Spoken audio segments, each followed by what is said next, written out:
નવસારી જિલ્લાના જલાલપોરથી સવારે લગભગ 8:30 વાગ્યે 90 વર્ષથી વધુ વય ધરાવતા પૂજ્ય હીરાબા માત્ર એક જ લાગણી લઈને ઇન્ડોર સ્ટેડિયમ સુધી ટ્રેન મારફતે પહોંચ્યા. પોતાના વહાલા દીકરા સમાન માનનીય નરેન્દ્ર મોદીના દર્શન કરવા.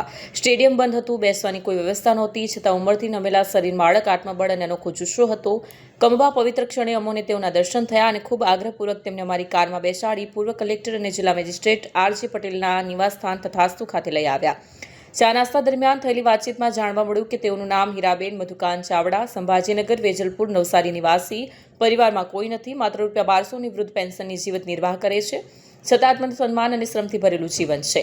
માન્ય મોદી સાહેબ સાથે થયેલા વિવિધ લોકકલ્યાણકારી કાર્યોની તસવીરો અને માહિતી જોઈ તેઓની આંખો આંસુથી છલકાઈ ઉઠી. શ્રી અંબાજી માતાની સપ્તાજ્ઞાઓ, ભક્તોના સપ્ત સંકલ્પો અને 51 શક્તિપીઠોના નિર્માણ જેવી વિશિષ્ટ સેવાકીય યાત્રાની વાતોએ હીરાબાને અત્યંત ભાવિધોર કરી દીધા.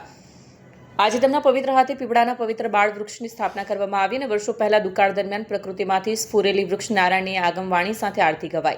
આર.જે. પટેલના નિવાસસ્થાનના વિવિધ બાળ વૃક્ષો અને કિચન ગાર્ડન નિહાળી હીરાબા અત્યંત પ્રસન્ન બન્યા. આર.જે. પટેલ સાહેબના પરિવાર માટે આજે હીરાબાનું અચાનક મળવું અને તથાસ્તુ નિવાસસ્થાને પધારવું માણે સાક્ષાતમાં અંબાજીના દર્શન સમાન પાવન અનુભૂતિ હતી.